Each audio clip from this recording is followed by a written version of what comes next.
Do you ever feel that you do not know who you are anymore? Elementary school was so easy. You had a group of friends. You only had a couple of teachers. There weren't so many other things to worry about.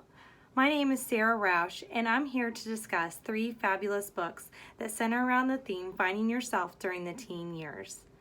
The first book is a memoir, graphic novel, Smile by Raina Telgemeier. The next choice is Roller Girl, also a graphic novel by Victoria Jameson. And finally, my last selection is a nonfiction memoir, Popular, Vintage Wisdom for a Modern Geek by Maya Van Wagenen. Let's get started on our tour.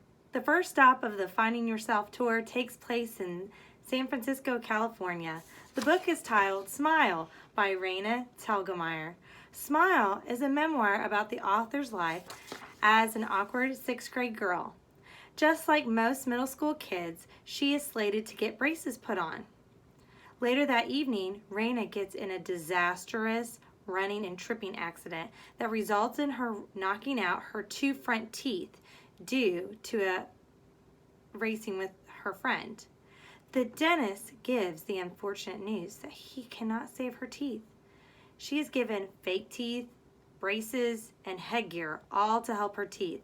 I won't give away too many details. This laugh out loud book will have you wanting to read more. Will she ever look normal again? How does a girl in middle school face her friends and classmates with missing teeth, and not just any teeth, but her 2 front teeth?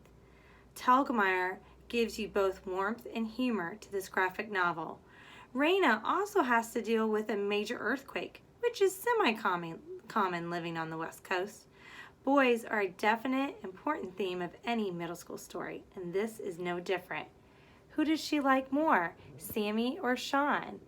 The theme of friendship may be the lack of true friendship. Poor Raina has been through enough without dealing with her friends' constant ridicule.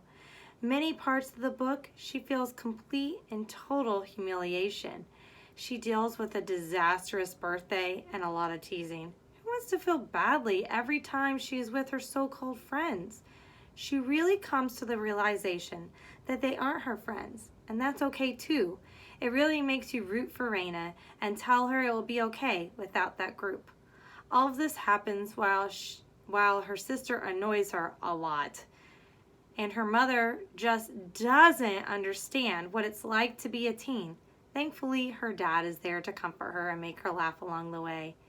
And can't she just play her video games? Who is Raina? Who are her friends? Sean or Sammy? Is that a pimple? Do her teeth almost look normal again? Many students can identify with Raina's trials with brace face, dreadful siblings, annoying parents, boys, which one?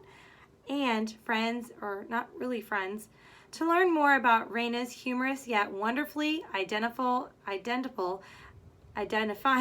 adventures, please read Smile, because Telgemeier made graphic novels cool beyond a superhero. For our next book on our Finding Ourself tour, we will head up the coast to Portland, Oregon, and explore another graphic novel, Roller Girl by Victoria Jameson. Astrid is an only child. Her mother tries to give her daughter more experiences by taking her on evenings of cultural enlightenment. Mostly it is dreadfully boring experience like poetry reading or the opera, but not this time. This time she takes them to the roller derby. Astrid is enthralled by the experience. See, she isn't your typical girly girl, but this is right up her alley. Her best friend Nicole tags along, but isn't as thrilled about the whole pushing down, semi-fighting like experience. Nicole is into ballet and dancing. Astrid, well, she hasn't discovered what she likes yet and is often a misfit among her peers. But roller derby gives Astrid something to be passionate about and enjoy. Later in the evening, Astrid finds out there is a camp for girls her age. Nicole has zero interest in going to roller derby camp. She has other plans for summer, including dance camp with Astrid's nemesis, Rachel. So Astrid does what any good teenager does. She lies to her mom and tells her, of course, Nicole's mom can pick her up every day from roller derby camp. How much trouble can she get in for lying all summer about walking home by herself every day? There is another slight, or maybe a big problem with this roller derby camp. Astrid cannot even really skate. She quickly discovers that if she wants this to work, she has to put in more effort than what she has ever put forth in something before. Even then, it still may not be enough. Even with shedding a tear or two, she is going to make this work no matter what. Being a part of the roller derby is important to her. She really wants to be a part of the first bout, and she is determined to work hard for it. At camp, she gains a new friend, Zoe, who is only slightly better than Astrid at this whole roller derby thing. They kind of create a bond over how hard it really is. However, Astrid gets herself into some trouble with Zoe, and definitely Nicole. Is it weird that you have nothing in common with your best friend since elementary school anymore? Is it worse that your best friend turns your back on you? Or so it seems. Does Astrid end up ruining her new relationship with Zoe and Nicole? Astrid doesn't know how to keep her friends in check, her feelings in check, which makes this storyline so believable. She has to discover what happens when you aren't honest with your mother, and if you treat new and old friends badly, and what true physical hard work is like. To find out more about Astrid's amazing experience with the Rose City Rollers Roller Derby Camp, Friendship, Being Honest, read the graphic novel Roller Girl by Victoria Jameson.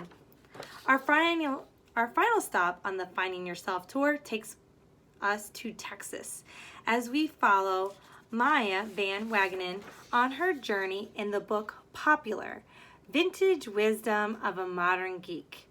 This is a nonfiction memoir of a teenage girl, Maya. She can be described with one word: brave. Very, very brave. In her defense, she didn't have much to lose. She was already on the bottom of the social ladder. Well, not even on the first rung. Like Underground Low, her description, not mine. Maya was a bookworm, and her fabulous parents encouraged and supported a lot of what she did. Her father got her a book by Betty Cornell. It was called Betty Cornell's Teenage Popularity Guide. With her mother's suggestion, she did a social experiment based around this book. For an entire year, Maya would follow the steps that are spelled out in Betty's book. What is the worst that could happen? She was already an ignored member of school society and oftentimes got picked on because of her awkwardness. Maya goes all out. She dresses, accessorizes, hat, gloves, and the pearls, and wears her makeup exactly as Betty explains and directs her to. She is not afraid, okay, maybe a little scared, of sitting at all the tables at lunch in order to branch out and meet other people, because after all, this is what Betty suggests. She is surprised how well some people take her newfound makeover. Her friends often question her sanity. Even from writing about her experiences, she realizes that most of the acceptance is because her peers realize it takes a very strong person in order to complete such a task of going back in time to the 1950s. After the experiment, Maya has a new sense of self-discovery and a complete change in confidence. But the most important lesson to be taken away from this memoir is the act of kindness. It seems that people from all walks of her school actually were impressed and treated her much differently since she put herself out there. There are a few shed tears and questions of, why am I doing this? There is even a point when her friends that she sat with at lunch don't really wait around for her, and she realizes that maybe she messed up losing the only friends that she does have. Maya makes vintage cool again, if not for just having unbelievably shocking self-confidence that we all only hope that we could have as a teen. Read Popular, Vintage Guide to a Modern Geek by Maya Van Wagenen, and discover if you could find yourself like she did. By the way, she is still a teen herself. How cool is that? Well, folks, that concludes our book tour of Finding Yourself. I hope you enjoyed learning about Smile, Roller Girl, and Popular. All three of these books should be on your must-read list. And tell me, what do you find true about yourself? Thank you for watching.